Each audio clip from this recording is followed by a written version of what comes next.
Let me start off by saying that I'm not a huge fan of Lilo and Stitch in general. I think that some of the Stitch merch around is very cute.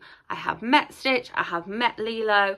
I like the music from the movie, but going into this movie, I was hoping that this one would be better than the original.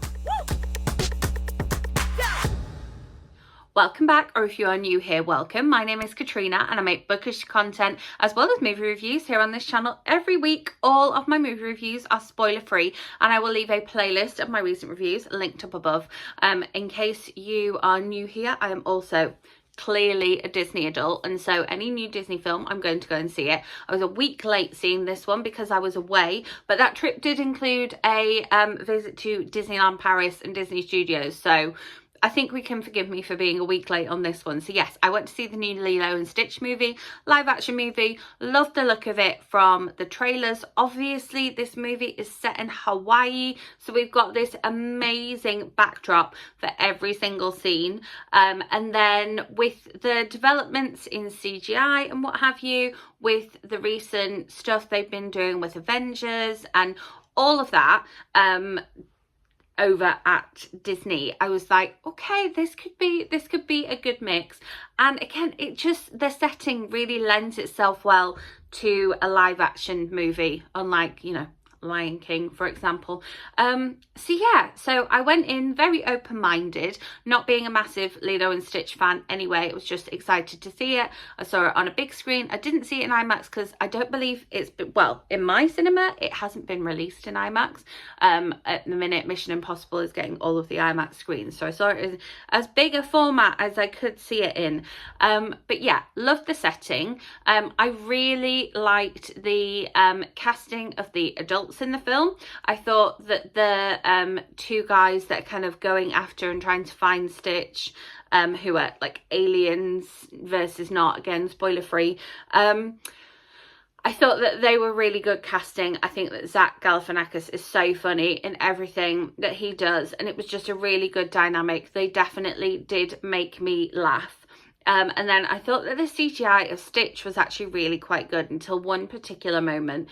And so, like, in general, I thought it was going to be a good film. Then we've got the casting of Lilo. Obviously, like, they've held auditions and cast somebody sort of authentic to be Lilo. And whilst I haven't recently seen the original animated version, the amount that Lilo screams in this film, I just found really disconcerting. Now I know I'm going into this as an adult watching it on my own, and so that might be the sort of bias swing that makes me really bothered by the amount of screaming. But I do work with, young children every single day. And if there was just that much screaming going on all of the time, I'd be quite concerned. And so that took away a little bit and really made me dislike Lilo. And I think you're supposed to root for Lilo in this one. She's a child who's lost her parents. Her sister's doing her best to try and look after her. She finds this connection with Stitch. And so you want to root for her, but I just found her very, very unlikable as a character, and I couldn't deal with the way that she screamed at absolutely everything. Now, it's not like in Monsters, Inc. where screaming is a key plot point here, but the screaming really did bother me. And then, like I say, the adult casting, the adult acting, I had, no qualms with that. I like the storyline of Lilo and Stitch. My cinema was quite full and there was plenty of children in there. They were kind of laughing at the slapstick comedy parts. There was a little bit of adult comedy in there for the adults in the room who we know are the ones taking the children to go and see the film, so it needs to be there for them. And so there was definitely a nice mix of that. I was worried it might be a little bit too chaotic with it being live action, but on the whole, the slapstick comedy was like a decent level. I thought it was pitched at the right place. And then, yeah, that one bit of CGI. So on the whole, I thought the CGI was pretty good. I kind of bought everything when we had the transitions between aliens and humans and the interactions between the aliens and the humans, particularly when well, not humans I suppose, but when Stitch and 626 is interacting with the dogs in the animal shelter, I thought that that was really well done. I thought that could have looked a bit odd, but I genuinely thought it was really well done. There's this one bit where Nanny is kind of, Lilo's cuddling Stitch and Nanny comes in and is also kind of joining in the cuddle. And it happens twice in fairly close succession, but she does this, like, you know, to like scratch the back of the head, like you might do a cat, or even like a human kind of do this. And it's just like her hand and Stitch's head. There was not a connection there.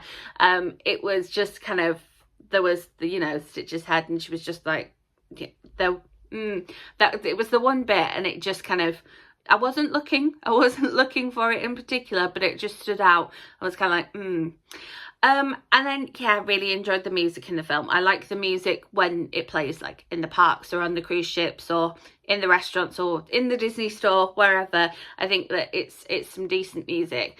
But like on the whole, all of that was okay. There was some funny moments. There was some awe moments. I really didn't connect with Lilo because of all her screaming and all her kind of chaos. There was just a bit too much chaos. Yeah, on the whole, I thought it was okay.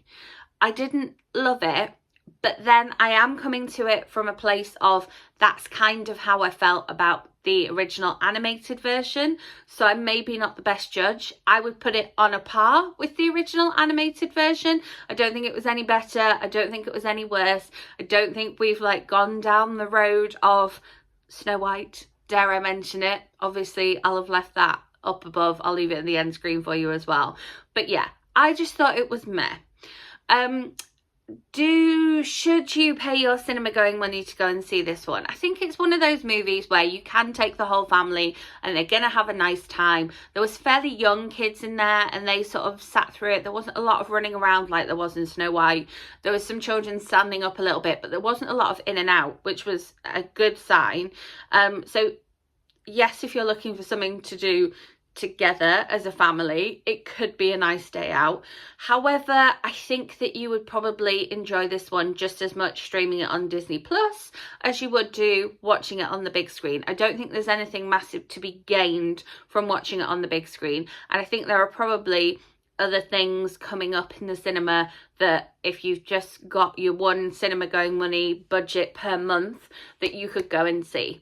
So there's my opinion on that one. It's a probably don't have to from me. But yes, I will be going to see obviously anything else that Disney puts out, and we saw the trailer for Elio before this one as well, so that was cool. I'm looking forward to that one.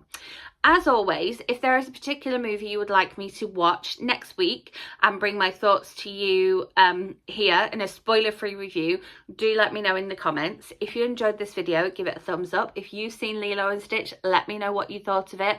I will be back with another movie review video for you next week, so make sure you subscribe and hit that notification bell so you don't miss out, and I will see you with my next video. Thanks for watching.